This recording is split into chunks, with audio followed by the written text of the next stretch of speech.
कुछ लोग कहते हैं कि गुरु महाराज स्त्री धन पुत्र आदि छुड़ाते हैं। यह नितांत भूल है। यह काम तो यमराज का है।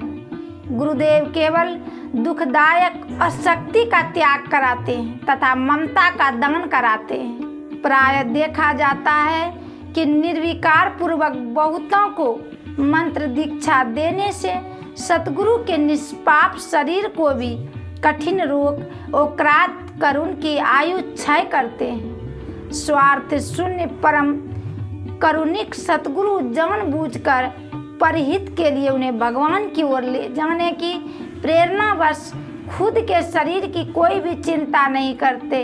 अवतारी संत अन्यों के पापों का ग्रहण करते हैं, उन्हें भी इसीलिए रोगों को भोगना पड़ता है।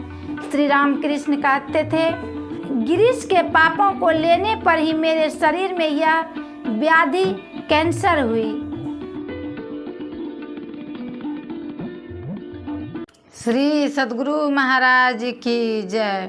गुरु भक्ति योग का अभ्यास अमरता, परम शांति तथा नित्य आनंद प्रदान करता है। गुरु भक्ति योग गुरु कृपा द्वारा प्राप्त कठोर अनुशासन का पथ है।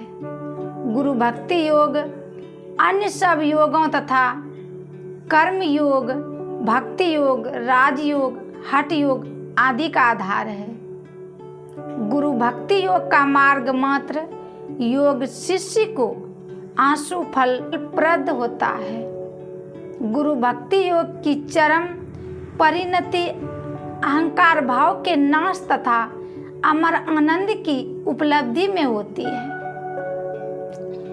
गुरु के प्रति सच्चा सदा हार्दिक आत्मसमर्पण गुरु भक्ति योग का सार है। गुरु भक्ति योग दर्शन के अनुसार गुरु तथा भगवान एक ही है।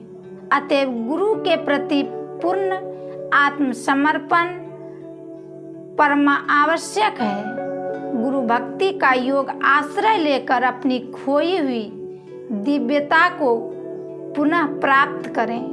साधकों के जीवन में हम पाते हैं कि उनमें से कई लोगों को ईश्वरीय रूप के दर्शन हुए थे। वह ईश्वर अपने को किसी न किसी रूप में प्रकट कर देता है, वह गुरु बन जाता है। शिष्य का कर्तव्य है कि जिस गुरु से धर्म प्रवचन सीखे उनकी निरंतर भक्ति करे। मस्तक पर अंजलि चढ़ाकर गुरु के प्रति सम्मान प्रदर्शित करे।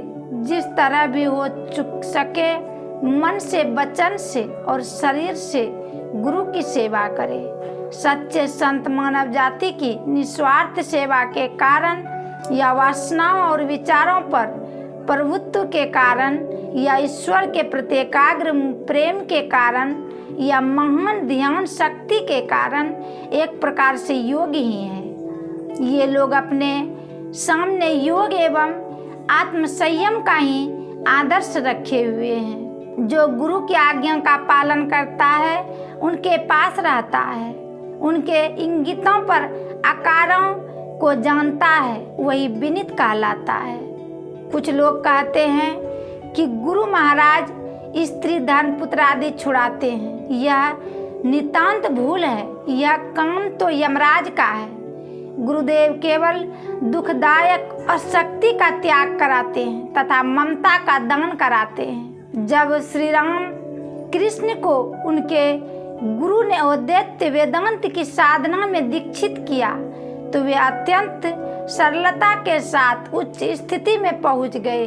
वहां से एक सीढ़ी और सिद्धि उनके सामने थी, किंतु उनके सन्मुख एक अलंघ्य जगन्माता काली के रूप में आ खड़ी हुई। लेकिन यह बाधा भी गुरु के निर्देश अनुसार चलने से दूर हो गई और वे निर्विकल्प समाधि में स्थित हो गए।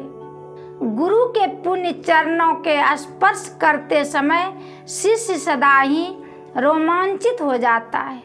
गुरु के पुनीत स्पर्श से शिष्य एक आध्यात्मिक शक्ति से ओतप्रोत हो उठता है और उसमें एक सूक्ष्म प्रभाव उत्पन्न हो जाता है। भक्त के मस्तिष्क में विद्यमान अवांछनीय संस्कार में आग में तप कर पवित्र हो जाते हैं और सांसारिक प्रवृत्तियां मंगलोन्मुखी हो उठती है। गुरु को मनुष्य बुद्धि कहने से और इष्ट मंत्र को अक्षर मात्र समझने से मनुष्य नरकगामी होता है।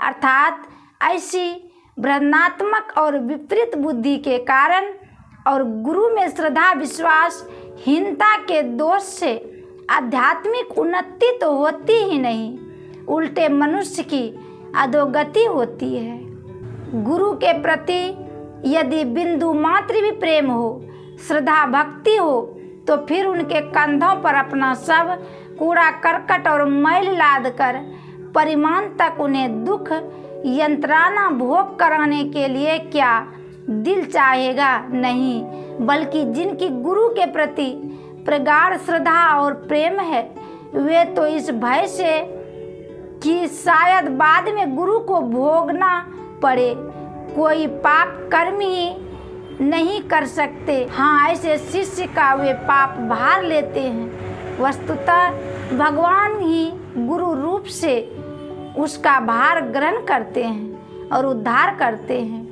जो निर्गुण ब्रह्म है वही सगुण ब्रह्म है। सगुण ब्रह्म है और अवतार में कोई पार्थक्य नहीं है। वह अवतार और जीव में प्रभेद है। मनुष्य अपने कर्मवश बाध्य होकर बार बार जन्म ग्रहण करता है, किंतु अवतारी संत सद्गुरु स्वेच्छा से जगत की रक्षा, अधर्म का नाश और धर्म स्थान के लिए तथा भक्तों पर अनुग्रह करने के लिए युग युग में अवतरित होते हैं और भी जीव त्रिगुणात्मक प्रकृति के वंशीभूत होकर जन्म ग्रहण करते हैं, किंतु अवतार प्रकृति के या त्रिगुणों के अधीन नहीं, उनके मालिक और नियंत्रता अवतारी संत सद्गुरु साक्षात भगवान ही हैं।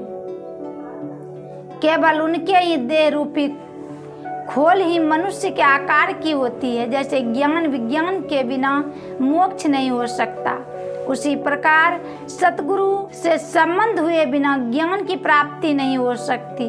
गुरु इस संसार सागर से पार उतारने वाले हैं और उनका दिया हुआ ज्ञान को पाकर भवसागर से पार और कृत्य हो जाता है। फिर उस नौका और नाविक दोनों की अपेक्षा नहीं रहती।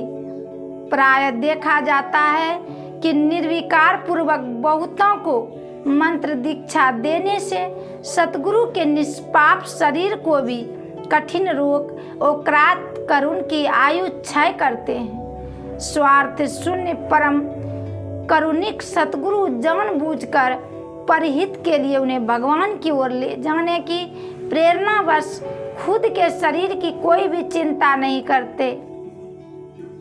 अवतारी संत अन्यों के पापों का ग्रहण करते हैं, उन्हें भी इसीलिए रोगों को भोगना पड़ता है। श्री राम कृष्ण कहते थे, गिरीश के पापों को लेने पर ही मेरे शरीर में यह व्याधि कैंसर हुई। शिष्य यदि शुद्ध सत्व और यथार्थ भागवत प्रेमी हो तो वह गुरु के आध्यात्मिक शक्ति संचार को भीतर ही भीतर अपने प्राणों में अनुभव कर सकता है। गुरु कृपा और शिष्य के अथक परिश्रम से ही साधना में लाभ होता है। जिज्ञासु को चाहिए कि गुरु को ही अपना परम प्रीतम आत्मा और इष्ट माने, उनकी निष्कपट भाव से सेवा करे और उसके पास रहकर भागवत धर्म की भगवान को प्राप्त करने वाले भक्ति भाव के साधनों की क्रियात्मक शिक्षा ग्रहण करे। पूरे संत जो कहते हैं और करते हैं उनकी मसलहत रहस्य जीव तत्काल नहीं लग सकता। समय आने पर उनकी मौज से सूझ पड़ती है, क्योंकि जो मालिक के चरणों में लवलीन है वह ऐसा ही गुप्त हो जाता है जैसा कि उसका प्रीतम। सुंदरदास जी संत महापुरुषों के दंड में भी कृपा भावना विद्यमान रहती है। दंड के द्वारा ही वे भक्ति के अंतकरण का शोधन करते हैं और पात्रता का उदय होते ही उसे कृपामृत से पूर्ण कर देते हैं। गुरु वस्तुतः जीवात्मा और परमात्मा के मध्य की कड़ी है। जीवन मुक्त संत वास्तविक गुरु है।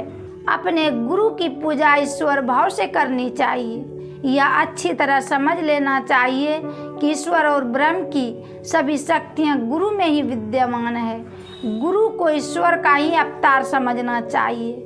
गुरु ईश्वर ब्रह्म सत्य तथा ओम एक ही है। गुरु की सेवा भक्ति सहित करो। गुरु में तुम्हें केवल देवत्व का ही अनुभव कराना चाहिए। जब तुम ऐसा करोगे तभी ब्रह्म की प्राप्ति संभव होगी। धीरे धीरे गुरु का शरीर रूप तिरोभूत हो जाएगा और तुम उसमें व्यापक होने का अनुभव करोगे। तब तुम्हें अस्थावर जंगम जड़ चेतन में भी गुरु के दर्शन प्राप्त होंगे। इसके अतिरिक्त संस्कारों से छुटकारा पाने का कोई दूसरा उपाय नहीं है। केवल गुरु की सेवा के द्वारा ही तुम बंधनों को तोड़ सकते हो। जो साधक पूर्ण भक्ति के साथ गुरु की पूजा करता है वह शीघ्र ही अपने निर्मल तथा पवित्र बना लेता है। यही आत्मशुद्धि का सबसे सरल तथा अचूक उपाय है। संतों का पथ भगवान में विश्वास पर आधारित होता है, जीवन की पवित्रता पर आधारित होता है। किसी भी देश अथवा जाति के किसी भी संत का जीवन देखें तो पाएंगे कि उन्होंने अपने वैविध्य उदाहरण तथा आदर्श में जो पथ हमें दर्शाया है वह एक ही है। हमें सदा गुरु का स्मरण करना चाहिए। गुरु के क्षण मात्र के अनुचिंतन से ही हमारा हृदय तत्काल निष्कलुषमय हो जाता है। हमारी प्रकृति पवित्र हो जाती है। हम दैवी प्रेरणा से अपूरित हो जाते हैं और उन्नत स्थिति में पहुंच जाते हैं, क्योंकि उनके जीवन में अलौकिक शक्ति होती है। उन्होंने अपने को पूर्ण रूप से रिक्त कर लिया है था। दिव्य आत्मा ने उन्हें आपूरित कर दिया। गुरु तो सदा ही सदैव होते हैं, किंतु गुरु कृपा तो केवल भेंट करने की, प्रदान करने की ही वस्तु नहीं है, वरंच वह ग्रहण करने की भी वस्तु है। उसे प्राप्त कर हम अपने को अमर तथा दिव्य बना लेते हैं। संतों से ज्ञान की प्राप्ति करो। संत तुम्हारा उद्धार करेंगे, तुम्हारा मार्ग दिग्दर्शन करेंगे और तुम्हारे लक्ष्य तथा साथ साथ रहेंगे। यह आवश्यक नहीं कि गुरु शरीर में रहने पर ही शिष्य पर कृपा कर सकता है, वरन शरीर में न रहने पर भी शिष्य की सदा रक्षा करता है, क्योंकि गुरु शिष्य का संबंध मात्र शारीरिक ही नहीं वरन दो आत्माओं का संबंध है और आत्मा अमर है। गुरु मंत्र साक्षात भगवान है। उसके जप से बहिर्मुखी वृत्तियाँ अंतर्मुखी हो जाती है। मन तथा इंद्रियां बस में हो जाती है। मन का विक्षेप मिट जाता है। इस प्रकार एकाग्र चित्त से किया गया मंत्र जाप साधन को ध्यानावस्था में पहुंचा देता है। अंततः जप सहित ध्यान में परिणत हो जाता है और समाधि की अवस्था में उसे आत्म साक्षात्कार हो जाता है। यह गुरु मंत्र का आंतरिक गूढ़ अर्थ है। गुरु के मुख में ब्रह्म का वास होता है। उनके द्वारा ज्ञान की प्राप्ति होने पर निज राम स्वरूप की प्राप्ति हो जाती है। गुरु नियम व निष्ठा सिखाते हैं, जिनके आचरण से उनके मुख का ब्रह्म तुम में समावेश कर जाएगा। समस्त प्राणी ब्रह्म स्वरूप है, लेकिन गुरु उनसे भी परे हैं। जिस समय साधक गुरु के चरण कमलों में आत्मसमर्पण कर देता है, उसी समय वह मोक्ष का अधिकारी बन जाता है। किंतु आत्मसमर्पण आकाश में पुष्प खिलाना है। ज्ञान की नौका पर चढ़कर सतगुरु को खेबैया बनाकर न्याय और सत्यता का डांड लेकर माया नदी को पार करना ही जीवन का रहस्य है। गुरु का चरणोदय पाप रूपी कीचड़ को सुखाने वाला, ज्ञान रूपी तेज का प्रकाश करने वाला और सम्यक प्रकाश से संसार रूपी समुद्र को पार करने वाला है। ब्रह्म गुरु के मुख में स्थित है। यह गुरु के प्रसाद से ही प्राप्त होता है। गुरु से अधिक तत्व नहीं है, न गुरु से अधिक तप है। गुरु ज्ञान से ही परम तत्व का ज्ञान होता है। गुरु की कृपा के प्रसाद से ही आत्मा को आनंद प्राप्त होता है और अंतर्ज्ञान उदित होता है। साधारण गुरुओं से श्रेष्ठ एक और श्रेणी के गुरु होते हैं और वे गुरु हैं ईश्वर के अवतार। वे केवल स्पर्श से यहाँ तक कि इच्छा मात्र से ही ईश्वर की सर्वोच्च अभिव्यक्ति होती है। उनके माध्यम के अतिरिक्त हम अन्य किसी भी उपाय से भगवान को नहीं देख सकते। इसीलिए हमें उनकी ही उपासना करनी चाहिए। गुरु मूर्ति का ध्यान, गुरु चरण की पूजा मुख्य पूजा है। गुरु वाक्य मूल मंत्र है और गुरु की कृपा ही मोक्ष का कारण है। गुरु की भक्ति से ही ज्ञान विज्ञान और मोक्ष प्राप्त होता है। इसीलिए गुरु के समान अन्य कोई नहीं है। गुरु मार्ग का अवलंबन करने वाले का गुरु ही साध्य है। श्री सद्गुरु महाराज की जय।